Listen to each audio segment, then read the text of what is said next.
Yo, what's up kakamay? So, panibagong vlog na naman tayo ngayon. So, another sit-down vlog at gabi na. Nakita niyo naman po sa ating background. At nandito tayo sa Team Scrib. Nasa likod tayo. At anyways mga kamay, itong natin, gagawin natin is review and revenue update. So, actually, itong sinelect ko na mga channel is most likely mga couples channel to. So, merong individual, merong na iisang channel lang mga kamay na magkasama sila. So, ngayon, lahat ng details syempre, like I said, kinuha ko sa kanilang channel sa mga vlogs mismo nila mga kamay. So, inisa-isa ko, kinuha ko po yung total views nila at naggawa po ako ng estimation when it comes sa RPM, which is ang RPM po nila is $2 per 1K views. At kinonvert po natin yan sa estimated revenue, yung views nila, at i-convert din po natin yan sa Philippine value, which is ang palitan ngayon is 55.75. So gross po ito mga kamay, hindi pa po kasali mga adjustment or mga deductions mga kamay. So ngayon, lahat ng details syempre mapapanood niyo po sa screen natin para masundan niyo po yung sinasabi ko. So paano yan mga kamay? Let's start sa unang vlogger. So ito mga kamay, ang unang vlogger walang iba kundi si Kanuto TV, si Boss Pablo. So meron siyang 111k na subscribers count. Nakapag-upload na po siya this February ng 20 uploads. So halos daily vlog po si Kaman. So inulit ko mga may pure vlogs lang po itong pinag-uusapan natin. So dun sa 20 uploads na yun, nakakuha na po siya ng 160,300 views. So pag kinonvert natin yan sa estimated revenue sa dollars, that's around $320.6 mga kamay. So inulit ko, hindi po kasali dito yung mga perks like super chat, super sticker at any perks mga kamay.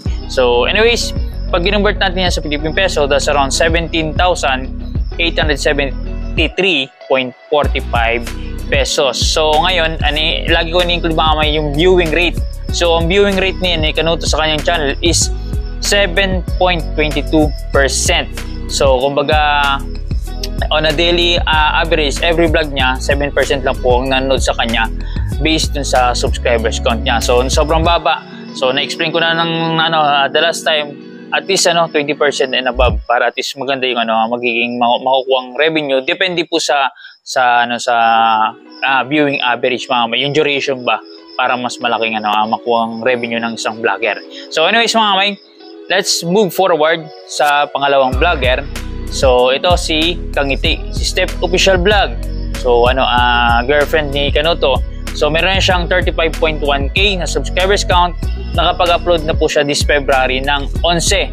So, medyo behind si Kangiti sa when it comes sa vlog kasi 20 natin ngayon, 22. So, kumbaga half lang niya ang pagbablog. So, anyways, yung views niya po is pumalo po ng 91,038. So, pag kinuha po natin estimated revenue niya, that's around $182.07. So, pag kinonvert po natin sa Philippine peso, that's around 10,150.40 pesos. So, ang viewing rate ko ni Kangiti is nasa 23.57%. So, ibig sabihin mga kamay, nasa magandang viewing rate si Kangiti. So ang kulang lang po ni Kangiti mga kamay yung pag-upload niya. So kumbaga kung gusto niya makakuha ng maayos revenue when it comes sa vlog, so sa uploads mga kamay, so kailangan niya mga kamay maging hyperactive o maging active sa pag-upload. So kasi malaki po niya yung percentage niya when it comes sa viewing rate mga kamay. Potential ang kanyang channel. So anyways, let's move on sa pangatlong channel. So walang iba kundi si Kabungot Official, si Paring Kabungot. So meron siyang 108k na subscribers count. So nakapag-upload po siya this February ng 11. So medyo layo din si Paring Kabungot mga kamay at yun nga, hindi ko alam kung saan nagbibisi. So anyways, ang nakita ko is nagpapagawa yata ng bahay si Kahilas. So baka doon sila nakapokus mga kamay sa channel ni Kahilas. So anyways, si Kabungot mga kamay, nakakuha po siya ng 157,100 views. So pag kinuha natin estimated revenue niya, that's around $314.20. So pag kinonvert natin sa Philippine peso, that's 17,516.65 pesos. So not bad mga kamay. Pero yung viewing rate ni Kabungot is around 13.22%. So medyo mababa mga kamay sa mga tulad ni Kabungot mga kamay na 100k tas si Kanuto.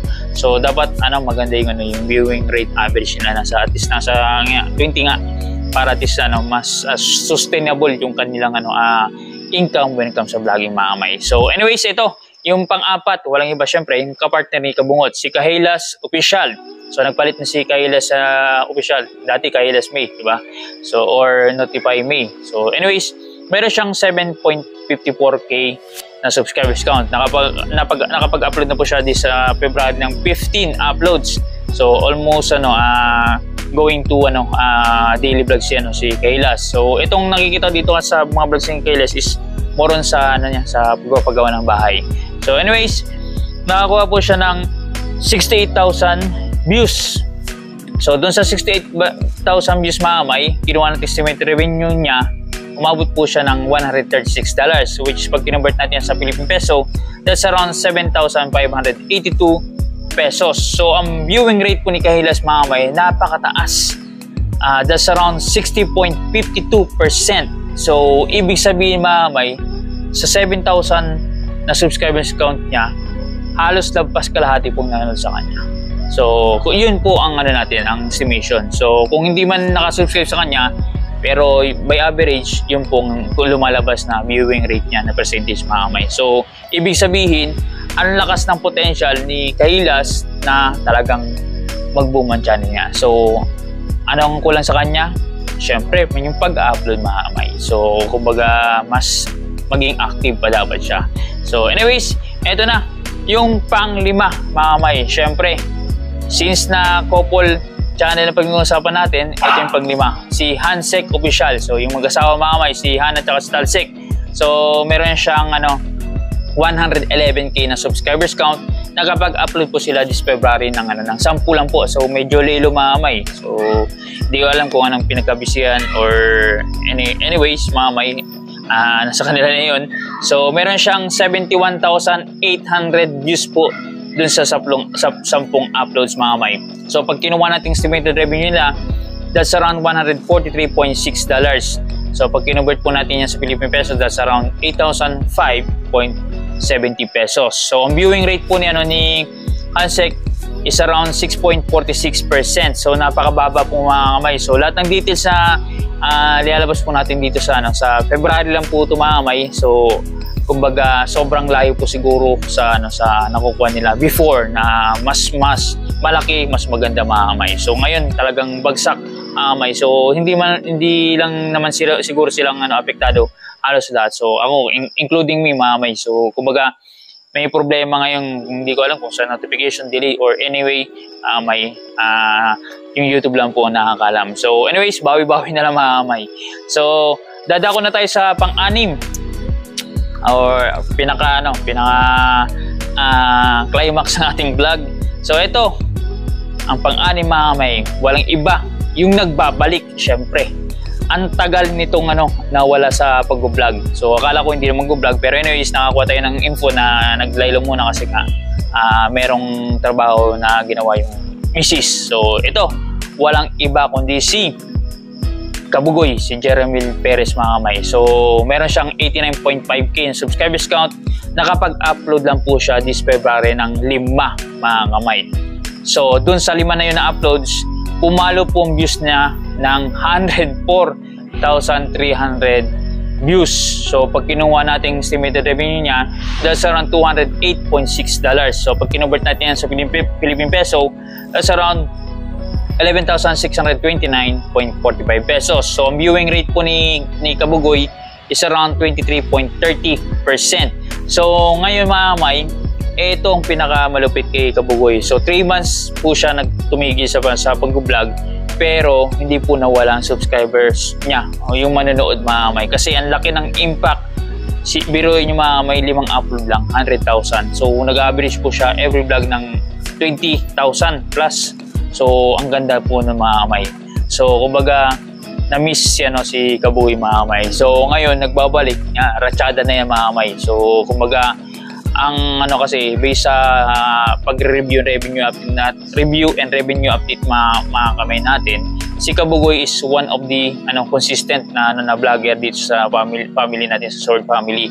So kumbaga well established yung channel. So ngayon nagbabalik siya, go for it. So sipagan pa ng sipagan kasi para sa revenue at syempre sa future mga kamay. So anyways, ito na ang pinakalas, walang iba kundi ang kanyang misis, si Selaxy Official. So meron siyang 30.6k na subscribers count. So nakapag-upload din siya this February ng 11. At dun sa 11 na yun, meron siyang 30,045 views. So pag kinuha natin estimated revenue ni Selaxy, so that's around $60.09.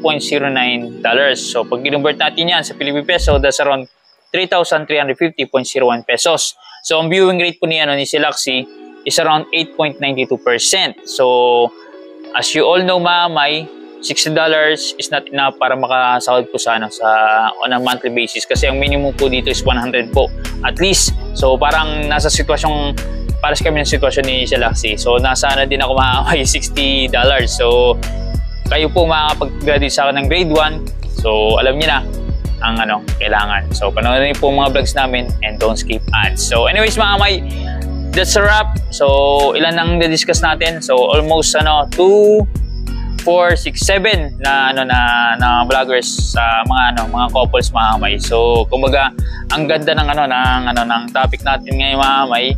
At hopefully mga kamay manambalik yung sigla o lakas ng vlog ng mga natin dinidiscuss natin kasi talagang bagsakan ngayon mga kamay.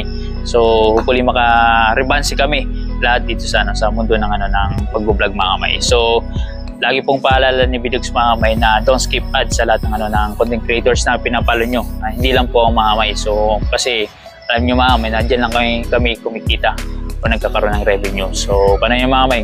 See you sa next vlog po natin pag nakakamay.